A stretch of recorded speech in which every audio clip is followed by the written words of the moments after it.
Right. Up next, I'd like to introduce our speaker this morning, our featured presenter, Haider Ajina from Rotary District 5130 is our Youth Exchange Chairperson and Country Coordinator.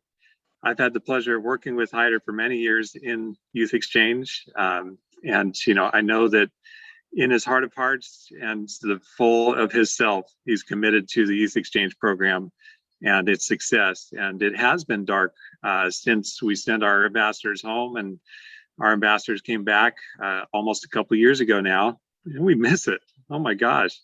So Haider's got good news to, bring us up to date on how they've been keeping the light lit and preparing for what's coming in Youth Exchange in the year to come in 2022.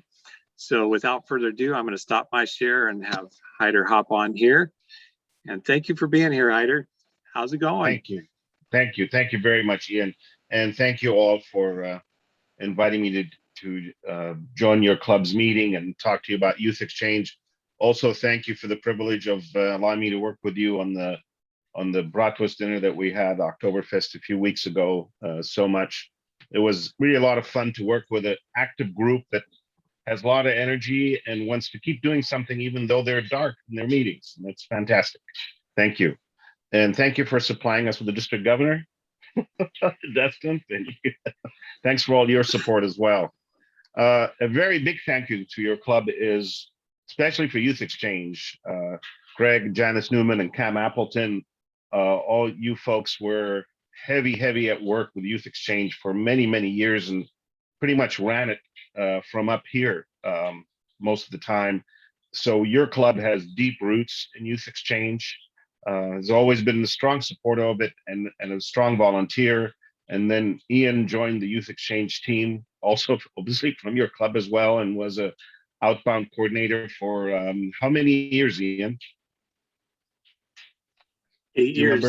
8 years and 150 outbounds. 100. That's what I was going to say. 150 kids have benefited from Ian being their counselor on the outbound, and each one of them probably touches about another 100 lives. So multiply that out. It's absolutely phenomenal. Thank you so much. You folks are awesome. You're a great club and great supporter for Youth Exchange. And this year you have expressed interest and want to host a kid from Africa. There are very few districts in Africa that are certified by Rotary International Youth Exchange. So each district that participates in Youth Exchange has to be certified by Rotary International. We have to meet certain criteria and they audit us and so on. Otherwise, we cannot participate. So a program called Power of One, which many of you may have heard about, but perhaps not. Rotary developed a program where they will certify a district in Africa to send someone out to a district that will host them, but not necessarily have to take someone in. So they're not exchanging, they're just sending somebody from Africa overseas.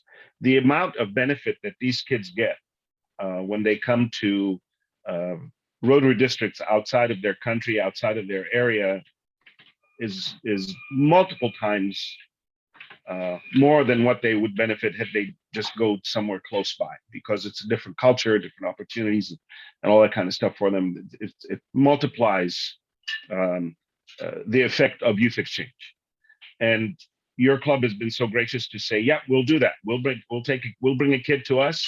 We don't have anybody to send out. No worries about that, but we will host somebody from Africa. So the countries that are part of that program are Morocco, Nigeria, Uganda, Zimbabwe, and I think there are a couple of other ones. We don't know yet where that kid's coming from. We don't know if it's a boy or a girl, but we're definitely going to be very tight about the requirements regarding vaccinations and so on and so forth. They get proper training before they come here. And those kids will require a little bit more support than the average inbound does. A lot of them tend to not be from wealthy families. A lot of them tend to not have experienced the kind of cold and wet that we have here combined. Over there, it's wet, but not cold. Here it's cold and wet. They may need some extra clothes. They may need extra support, culture-wise as well. And your club is well suited and well positioned to take care of that, and definitely take care of these kids that are coming in. So thank you so very much for doing that. Anybody have any questions about the Power of One program with Africa that Rotary's pushing through. So I'll share with you our website. I didn't see anybody with any questions. Are there questions from anybody? No, okay. So this is our website. We've been updating it and working on it, making it more interactive, making it user-friendly, making it more, hey, you folks are our consumer of the product. So we want to kind of focus it, okay, who are the consumers, the host families, the clubs, the kids, and kind of make it more focused that way. There are lots of resources on this website for any Rotarian that wants to learn more about Rotary Youth Exchange. Can you guys see the screen? Not quite yet. No, It shows you're sharing, but we can't see it. Oh, that's interesting. I wonder why. Let me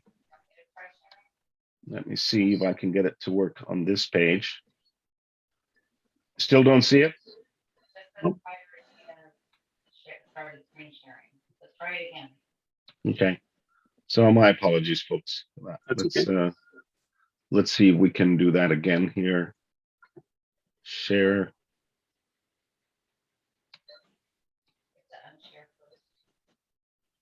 There it is. You see it now? Okay. Yep. Good. I wonder how I can tell if you guys can see it or not. But anyway, so I'll ask. So here is our website. Lots of resources on here, lots of tabs, questions, how to contact us, how to get started. I mean, if you want to be a volunteer, you just click on volunteer and then you start the process so we can start the vetting and all that kind of stuff. There are videos from multiple kids that have gone out and come back, talking about their experience and so on and so forth. So it's a larger and bigger and continuously changing resource for our youth exchange clubs, host families, counselors, and so on and so forth. I'm going to switch now to the countries that we're exchanging with are, can you folks see this? Can you see a list of countries? Yep, okay, got it. So we've got Argentina, Austria, Chile, Denmark, Finland, so on. So I'm not going to read them all, but those are the ones that have actually responded back and said, yes, we're ready for exchange. Rotary International did suspend the program through the end of June. However, that's the end of the suspension. And unless we hear otherwise, it's moving on. And there's a meeting coming up, I think in January, I think we're on the agenda to see if they want to change that. But if they don't change anything, we're ready to go. All these countries have their vaccination requirements. What surprised me of all is that Chile is 80% vaccinated down to the age of 5, which I thought was just absolutely amazing. But then, each country has its own culture, its own way of its people following what the government tells it to do, or asks it to do, rather. Maybe in Chile it's more tell it to do. But still, I mean, this is an amazing number.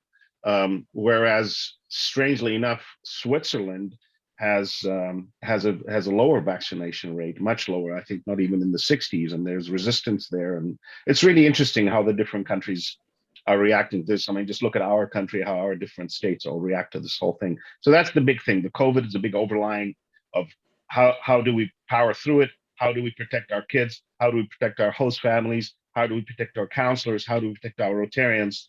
And that's the big focus of doing it right now. We have a number of clubs. Anybody have any questions about that? Our partners and how we're navigating the whole COVID situation and so on? I don't see any question. Any questions? I don't see anybody. So we'll, let's see. I'll switch to the list of clubs that are participating in the program. Can you folks see that? Is that a spreadsheet? You can see a spreadsheet with clubs on there. Okay, we've got Santa Rosa, Eureka, Sebastopol, Arcata, Sunrise. Thank you very much. Southwest, Windsor, Arcata, Mad River, and Sebastopol, Hillsburg, and so on and so on. So you see these clubs are participating. Fort Bragg just pulled out because the 2 councils that were going to be involved in the program moved to a different area. So hopefully we'll get them back next year. Mad River does not have an outbound, and they're going to be very likely hosting an alternate from either Santa Rosa or Sebastopol. Both those clubs have alternates. And this is also a spreadsheet available to all counselors and all the Rotarians if they want to contact somebody at other clubs to get information from them, pick their brain, do whatever they'd like to do. contact them, this data is available for them to see as well. Now, we were very fortunate. Any questions about that? Okay, so I'm going to unshare. Let's see, how do we do that? How do you unshare, folks? Stop sharing. I don't see that. Ian, can you take the Red sharing button away from me at so the it's top. gone? Yeah, red I button. don't see it on my Should be a screen. red stop share at the top there. Oh, it's down at the bottom. There we go. Oh, there we go. Okay, there we go. Thank you. Thank you, Claire. We were very fortunate this year to have a golf tournament fundraiser. Just a few weeks ago, we raised a little over $16,000. We had 2 surprise sponsorships just come in, $250 just the other couple of days.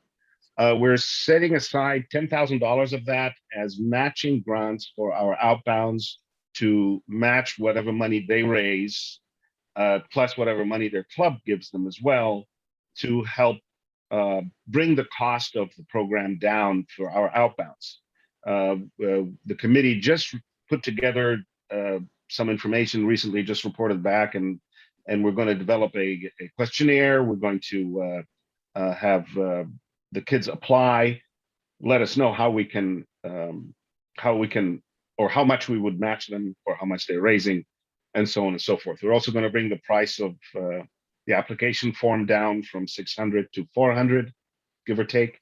We'll come up with that number, and then we'll also be able to have some money internally to support the program, to maybe have better, instead of giving them a t-shirt, maybe give them a sweatshirt, something a little bit more, something that could cost a little bit more, but has a little bit more use for our ambassadors that are in the program, and help support Rotex. Most of you are probably familiar. Rotex are the outbounds that have returned and still want to participate and involve and volunteer in the program, and so they become Rotex. And we are actually, Rotex District 5130 was one of the very few chartered Rotex clubs in Rotary International overall. And over the last 2 years since we've been dormant, these kids all went their own ways, college and all that kind of stuff. So we're going to be working on revitalizing and strengthening Rotex and get them involved and stronger for the program, to support the program, and for them to do things they'd like to do themselves as well. That pretty much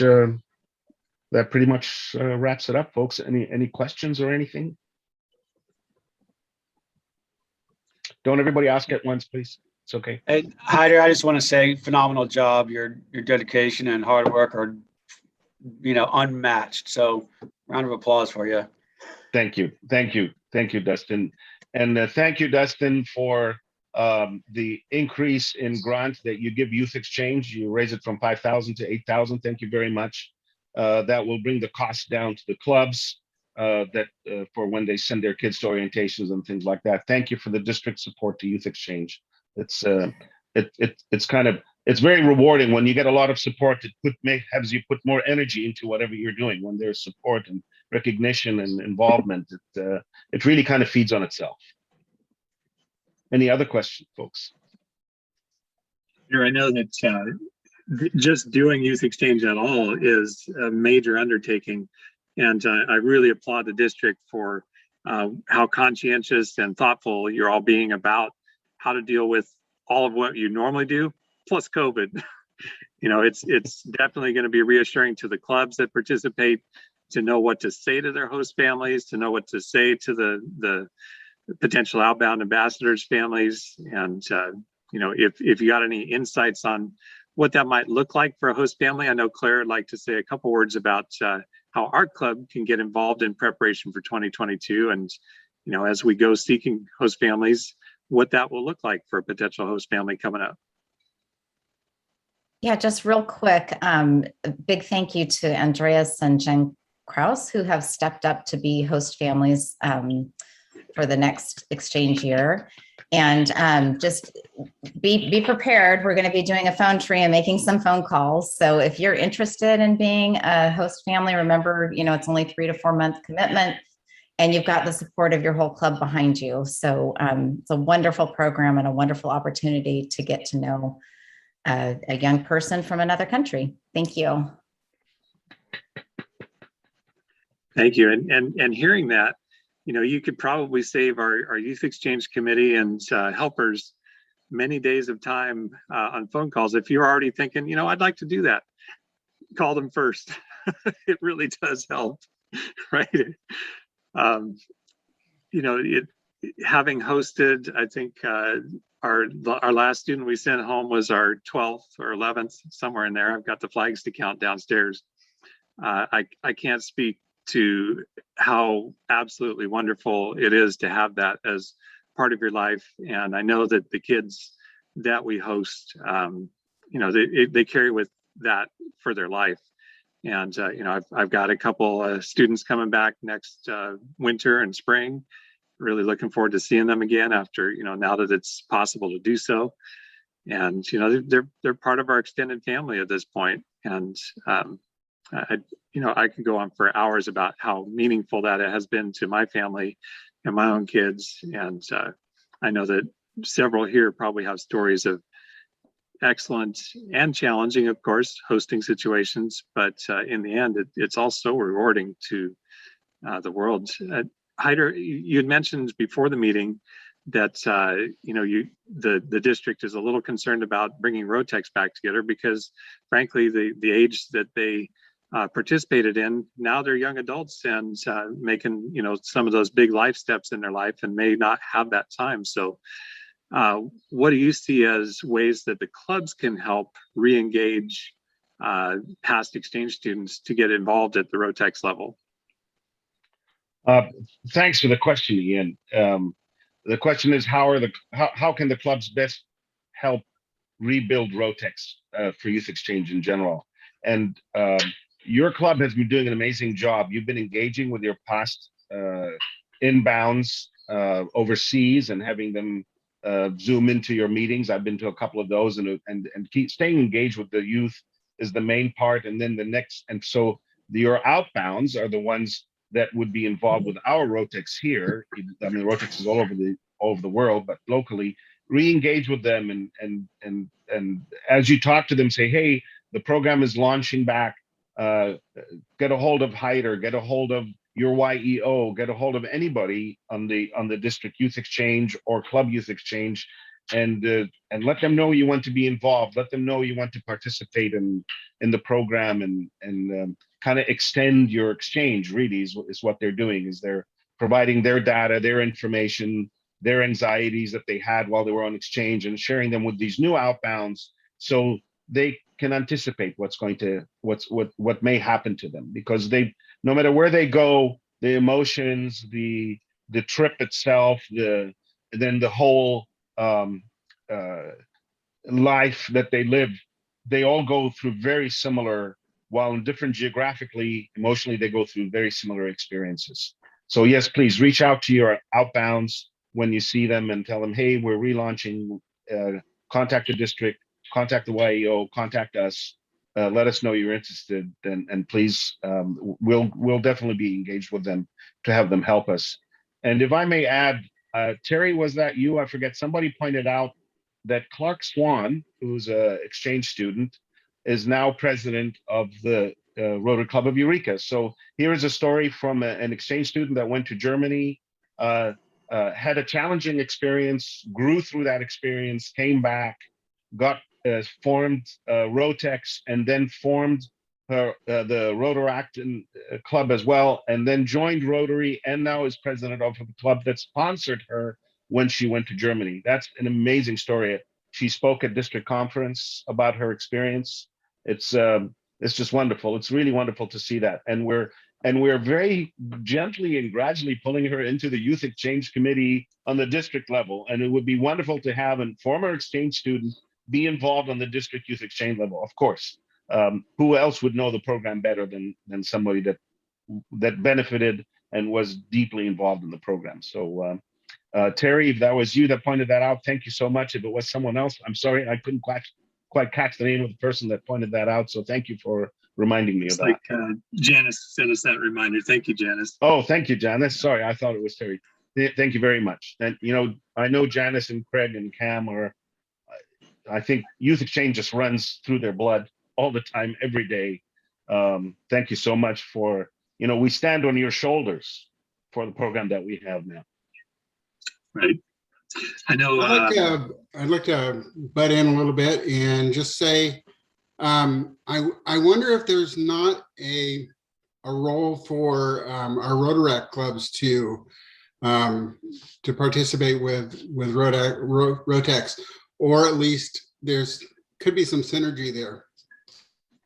Indeed. The beauty of youth exchange, you don't have to be a Rotarian to participate in Rotary Youth Exchange. We have, host families that are not Rotarians. We have volunteers that are not Rotarians. We can even have counselors that are not Rotarians. As long as they're vetted, it's really an all-inclusive program. Not only is it internationally inclusive, it's also district-wide inclusive. I know. Thank you, Dick. Good idea. Being the club we are, we've got some former host families and hopefully future host families on the line. Any bits of light you want to share as a former host family that may inspire somebody else to take that plunge? Well, I'd like to say just a couple words, Ian. I mean, one is my wife and I, we have hosted 4 Rotary Exchange students, 1 AFS student, and we had 1 international student at HSU that we had living with us. And it's been a great experience. And we've also had an outbound student, my son Carson, who's going to be the featured violinist. He was the outbound student from the Noon Club, went to Switzerland, which was a trying experience for him, but I think it was a good growth opportunities for him in that era as well. And it's been a great experience for us. We are in regular contact with our former exchange students, and I'm certain that we will be traveling to foreign countries for weddings someday whenever they happen. So really looking forward to seeing them again, and I'm sure that my wife and I will host again someday as well. So I encourage everybody to, give it a try with Rotary. It's only for 3 months, and it's an important commitment, but it's a manageable one. And so we've had a great time doing it. Yes, I see you rubbing your chin there. You might have something to say about hosting. Yes, you. Sorry to call you out. It's okay if you're not. Lisa, you want to say something? Okay, I had to get my speaker on. Now, we've enjoyed the opportunity too as well, and I do want to reach out to some of those families that are on the fence of considering it, and it is an extremely uniquely valuable experience in that it's something that stays with you just like it does with the kids. And in fact, you end up with a relationship with a very motivated, great young adult halfway across the world. And it's every bit of effort you put out is returned. It's quite nice thing to do. So if you haven't done it, you're thinking about it, do it. I'd say the same. As proud mom of an outbound from the Noon Club, my daughter Zoe went to Denmark, and then I was host mom to Fa from Thailand and Mariana from Mexico, and they remain my daughters. I love them. I've had opportunity to Mariana's come right back and moved into her bedroom again a couple times, and Fa, Glenn and I had the opportunity to try to visit with her family in Thailand. Just incredible. It expands your world, it expands your connection to Rotary, but really it is an effort that creates world peace. Well, thank you, everybody, and thank you, Haider, so much for coming to speak this morning. In honor of your taking the time to do that, our club is making a donation to the Wheelchair Foundation in your name that provides wheelchair accessibility for people that could not otherwise afford it. So thank you very much. Thank you. Thank you very everybody much. Watch for that opportunity. It's coming right up. You might get one of those calls, and do consider it. And you may know somebody who should consider it. So help us out. Really appreciate it.